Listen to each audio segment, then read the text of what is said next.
Welcome to John Wingira Academy, where we make professional knowledge practical, understandable, and ready to apply.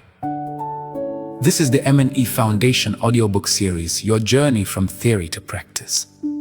I am Mr. John Wingira. Before we proceed to the main lesson, here is an important learning recommendation. Do not rush through the episode simply to complete it. If any concept is unclear, pause the audiobook and replay the relevant section. Take a moment to explain the concept in your own words and consider how you would apply it to a practical example from your workplace. Proceed with the lesson when you are confident that you understand the concept and can relate it to a strategic plan, program, or project, whether the project is formally structured or not. Imagine that an institution has launched a project to improve access to clean water in 10 villages. Funds have been allocated, a work plan has been approved, contractors have started working, and both leaders and citizens expect meaningful results. After 6 months, important questions emerge. How many water points have been completed? Is implementation on schedule? How much money has been spent? What challenges have occurred? Most importantly, are people beginning to receive a better service? To answer these questions with evidence, we need monitoring and evaluation, commonly known as M&E. Monitoring is the continuous process of collecting, analyzing, and using information to determine whether implementation is progressing as planned. It helps us understand what has been done, how far implementation has progressed, how resources have been used, who has been reached, and which problems require corrective action. In the water project, monitoring may track the number of water points constructed, villages reached, funds spent, implementation time, and facilities that are operational. Monitoring may occur daily, weekly, monthly, quarterly, or annually, depending on the intervention. Evaluation is a systematic assessment conducted at a particular time to examine a project, program, policy, or plan using 6 major criteria: relevance, coherence, effectiveness, efficiency, impact, and sustainability. Evaluation asks deeper questions. Relevance asks whether the intervention responds to the needs, priorities, and circumstances of its intended beneficiaries and stakeholders. Coherence examines whether the intervention is compatible with, connected to, and complementary to other policies, programs, and interventions.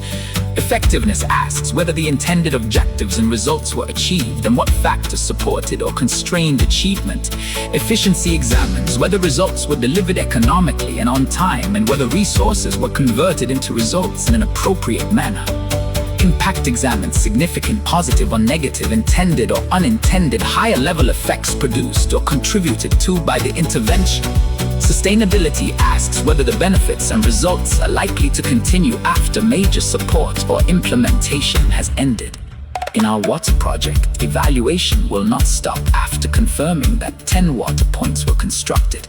It will examine whether people are using them, whether access has improved, whether the service meets community needs, and whether the facilities can be maintained. Completing activities is not the same as achieving results. An institution may spend its entire budget and complete every planned activity without producing the intended change. M&E connects implementation with results. It supports evidence-based decisions, accountability, organizational learning, early corrective action, and demonstration of meaningful change. For example, saying that 100 employees were trained describes an output. We must also determine whether their knowledge, behavior, and job performance improved. That is where outcomes become important. Before proceeding to the next episode, pause the audiobook and practice this reflection exercise. Select one activity from your workplace. Ask 4 questions. What activity is being implemented? How much has been completed? What result is expected? What evidence will demonstrate that the result has been achieved? Write your answers. You have started thinking like an M&E practitioner. If you have not yet subscribed, please subscribe to John Wingira Academy. Please also share this audiobook with colleagues and others who want to strengthen their monitoring and evaluation knowledge and competence. I am Mr. John Wingira, transforming theory to practice.